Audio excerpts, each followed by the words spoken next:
Hey guys, welcome to the garden. It is a beautiful day. The sun is out, the birds are singing. And as much as this looks a mess now, soon it will be a beautiful, lush garden bursting with life in early spring.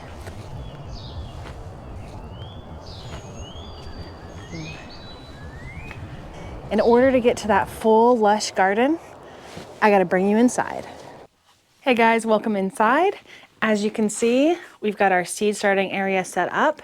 And for this week's grow along, we're gonna be starting all the brassicas, a whole bunch of cool weather flowers, some herbs, and a whole bunch of greens. Let's get started.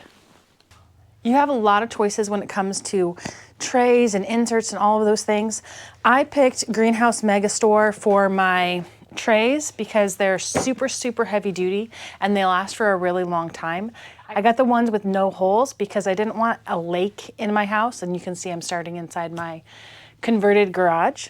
And then if I was starting these for myself, I would be using these 6 cells. So these 6 cells are really great for starting some really healthy plants. In this size, they're called plugs, and then you just put them directly in the garden, and it works really well.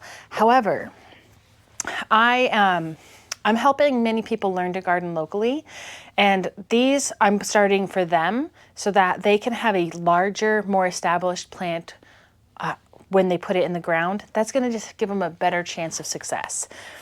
So let's talk about a couple of key things that are going to make it so that you are successful. First choice you have to make is soil. So there's a lot of choices. I am not picky. I just took regular potting soil, put it through a quarter mesh hardware cloth, just a homemade strainer that I made, and then filled up all my cells. My main goal is I want something light and fluffy, something that drains well, and something that doesn't have any too big of chunks that's going to make it hard for it to grow. Then once you have that, you need to take a look at your seeds. Let me see if I can show you. So the broccoli seeds are much smaller. You can see how they're way smaller than these Swiss chard seeds. Now the general rule of thumb is however big the seed is, it should have room, you're gonna put it twice that depth. So this is really small. So the broccoli seed is gonna be planted about 1/8 of an inch.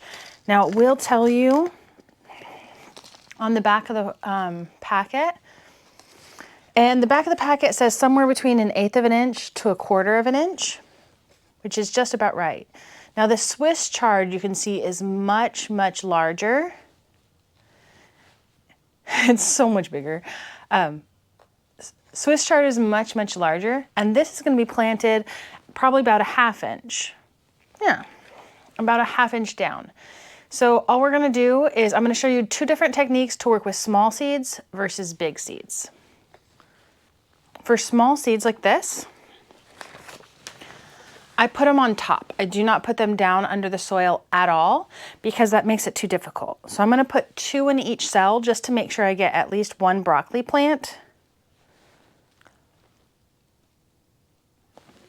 Now, these are supposed to be planted about 1/4 inch deep, but I'm not going to push them into the soil. What I'm going to do instead is I'm going to use my secret weapon. My secret weapon is vermiculite. So vermiculite is super lightweight. It's semi-translucent, so it lets light in, which is important for some plants that need light to germinate. And it has a high surface area because it's super irregular. Has a really craggy surface, so it holds a lot of moisture. So I'm just going to try to cover the top of this soil with about 1/4 inch of vermiculite evenly across. And we're good to go.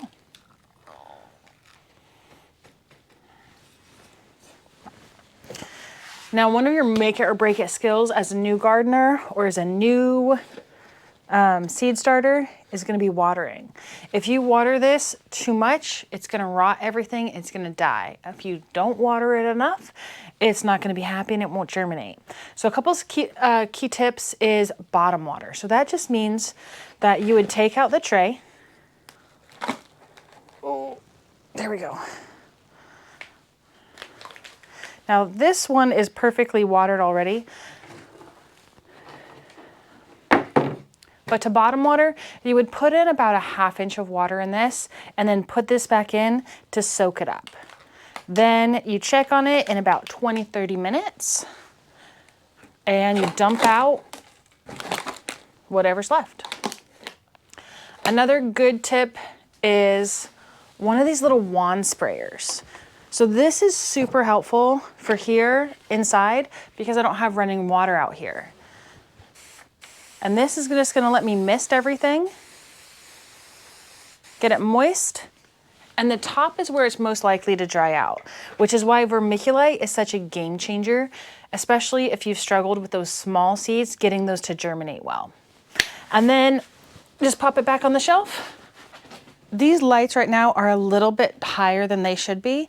I'm gonna get this whole shelf done, and then when that's ready, I'm gonna lower these lights so that they're only about 2 to 3 inches from the top plant. So nothing's germinated yet, so that means I'm gonna put them pretty darn close.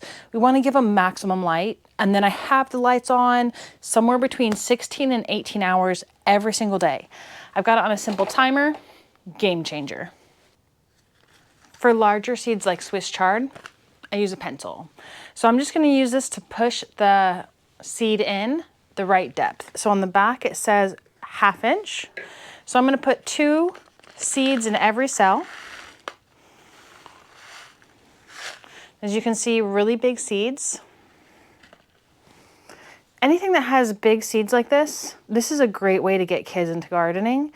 Small seeds can be really hard for them. I mean, it's hard for me, but it's hard for kids too.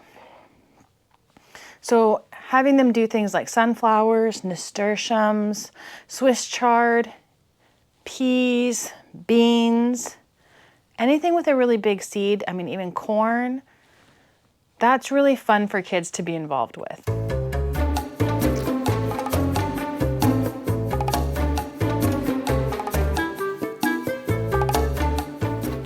And then I just used the pencil. 1/2 inch is about halfway through the silver, and I just put my thumb there to mark, and then I just push it down.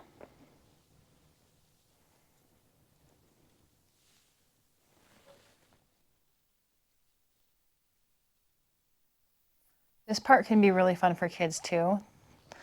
And planting depth matters, but honestly, you learn by making mistakes, and kids should be allowed to make mistakes too. Don't see any sticking out. And then I just kind of scraggle across the top to make sure that hole's filled in. So on anything a 1/4 inch or less in planting depth, I use the vermiculite trick.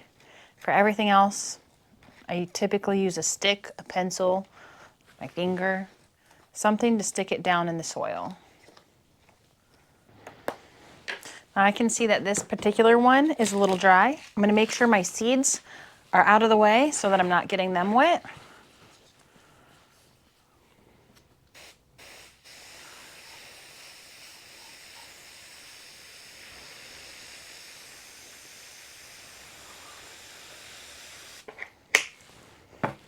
All right, that's it. That is how you plant small seeds like your Brasicas, and this is how you plant your large seeds like your Swiss chards. But there is a bonus that we need to talk about. The last few times I've shared with you guys a list of cool weather flowers that either need the cold or can tolerate the cold. Well, these ones like poppies, delphiniums, foxglove, larkspur, and alyssums, they actually need a period of cold for them to germinate well. And I was supposed to plant them in the fall. Didn't get there. So what we're gonna do right now is we're gonna cheat. We're going to trick it into thinking that it had winter. We're gonna get them all in the fridge. So what I've done is just a moist paper towel. It is not dripping. Notice that there's not like water coming out of the bag, just damp. And then I've put the name of the seed on it. And I'm gonna open the seeds in the bag so that they don't go everywhere. And then just sprinkle. Ta-da! And then we just put this in the fridge.